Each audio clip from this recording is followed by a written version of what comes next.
कंकाल का रहस्य। चौरा गांव के खेतों में इन दिनों खुदाई का काम चल रहा था। असल में इसी गांव से होकर एक अच्छी सड़क गुजरनी थी, इसलिए यहाँ खुदाई शुरू की गई थी। अचानक एक दिन खुदाई करने वाली मशीन से कुछ टकराता है। बाद में जब खोजबीन की जाती है तो वहाँ से 2 कंकाल मिलते हैं। पुलिस गांव के लोगों से पूछताछ शुरू करती है। आप लोगों को क्या लगता है ये किसके कंकाल हो सकते हैं? अरे साहब, हमें क्या पता ये किसके कंकाल है, आप ही लोग पता लगाइए।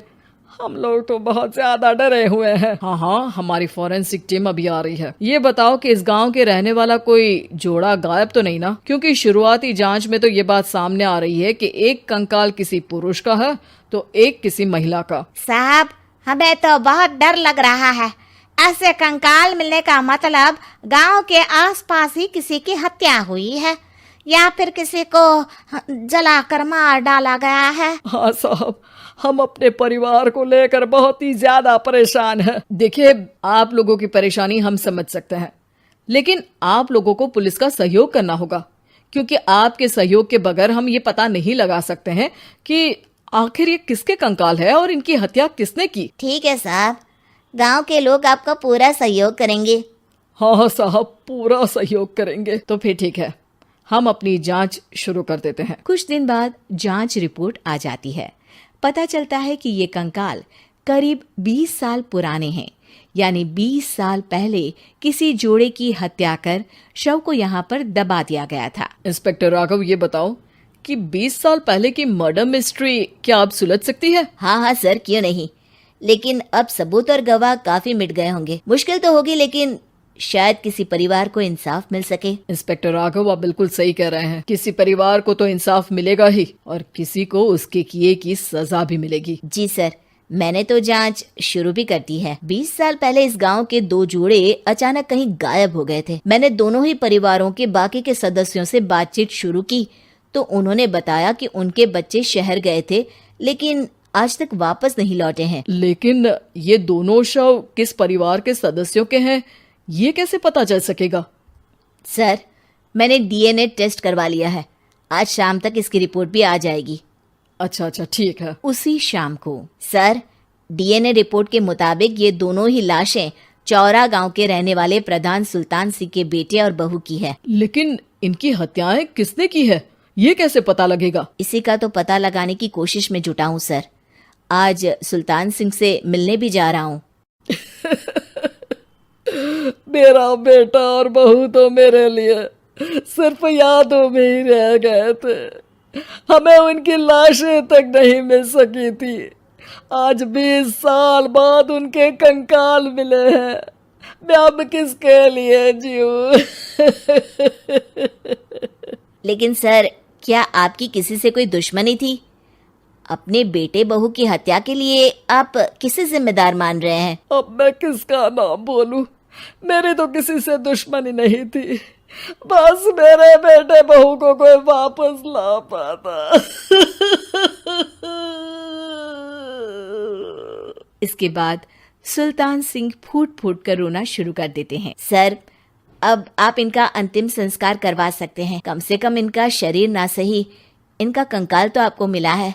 लेकिन हाँ, अगर आपको कुछ भी याद आए तो जरूर बताइएगा। मेरी तो बेटा अब उम्र हो गई है, लेकिन मेरे बेटे और बहू के हत्यारों का जरूर पता लगाइएगा, क्योंकि जब तक हत्यारे पकड़े नहीं जाएंगे मेरा मन नहीं मानेगा। सर, हमारी पूरी कोशिश रहेगी हत्यारे को पकड़ने की। लेकिन एक बात बताइए, उस वक्त आपको किस पर शक गया था? उस वक्त मेरे एक ड्राइवर को पकड़ा गया था, लेकिन सबूतों के अभाव में उसे छोड़ दिया गया था। अच्छा, और ड्राइवर पर कैसे शक हुआ था? क्योंकि उस दिन ड्राइवर छुट्टी पर था। उस समय लेकिन लाश क्यों नहीं मिल सकी थी? उस वक्त पुलिस ने बहुत कोशिश की थी, लेकिन दोनों की डेड बॉडी नहीं मिल सकी थी। ठीक है, हमारी तफ्तीश चल रही है, मैं फिर आऊंगा। इसके बाद इंस्पेक्टर वहाँ से चला जाता है और सुल्तान सिंह अपने बेटे और बहू की याद में खो जाते हैं।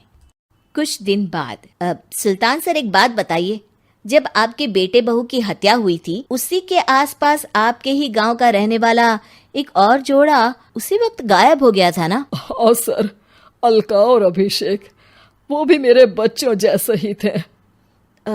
तो फिर वो कहाँ है? उनका भी आज तक पता नहीं चल सका। लेकिन बताते हैं कि कुछ साल पहले अभिषेक को गांव के ही किसी आदमी ने मुंबई में देखा था, लेकिन फिर वो गायब हो गया। यानी अभिषेक और अलका की हत्या नहीं हुई थी, बल्कि उन्होंने किसी वजह से खुद ही गांव छोड़ दिया था। हाँ हाँ, हो सकता है, क्योंकि अभिषेक मेरे बेटे संतोष का अच्छा दोस्त था और उसका मेरे घर भी आना जाना लगा रहता था। हो सकता है कि उसने मेरे बेटे और बहू के बारे में सुन लिया हो और ये गांव छोड़ दिया हो सकता है। उनके परिवार का कोई अब नहीं रहता क्या इस गांव में? अब तो कोई नहीं रहता। एक चाचा थे, लेकिन उन्होंने भी अपना पुश्तैनी मकान बेच दिया है। वो भी अब कहीं शहर में ही बस गए हैं। ओह, अभिषेक और अलका के बारे में भी पता लगाना होगा। हो सकता है कि वही इस हत्या के बारे में कुछ बता सके। हो तो सकता है, लेकिन वो बेचारे तो खुद ही वक्त के मारे थे, वो क्या बताएंगे। फिर भी सर, जब केस दोबारा खुला है तो जांच तो करनी ही पड़ेगी, और इस बार तो लाशें भी बरामद हुई है। कुछ दिन तक लगातार तफ्तीश चलती रही। एक दिन थाने से सुल्तान सिंह को फोन आता है। हाँ, कौन बोल रहा है? सर, मैं कांस्टेबल तुलाराम बोल रहा हूँ थाने से। आपको थाने आना पड़ेगा। थाने? लेकिन क्यों? सर, किसी की पहचान करवानी है।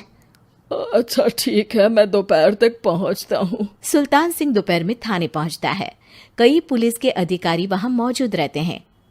सर, आपके बेटे की हत्या का रहस्य आज शायद सुलझ जाए। अच्छा इंस्पेक्टर राघव, पर वो कैसे? सर, उस आदमी को देखिए, क्या वही अभिषेक है? सुल्तान सिंह की आंखों में हैरानी से आंसू आ जाते हैं। हाँ सर, यही अभिषेक है।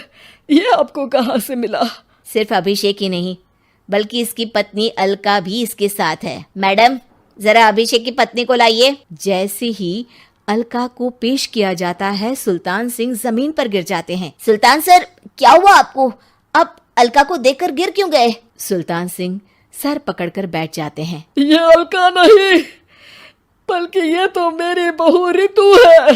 पूरा थाना एक दूसरे का मुंह देखने लगता है। क्या? इसके बाद हर किसी को दो कंकाल और हत्या का रहस्य समझ में आ गया। अभिषेक और रितु ने मिलकर संतोष और अलका की हत्या की थी और लाश को जमीन के नीचे दबा दिया था। आज 20 साल बाद इस हत्या का रहस्य खुल सका था कि अवैध प्रेम संबंध में 2 मासूमों की जान गई थी।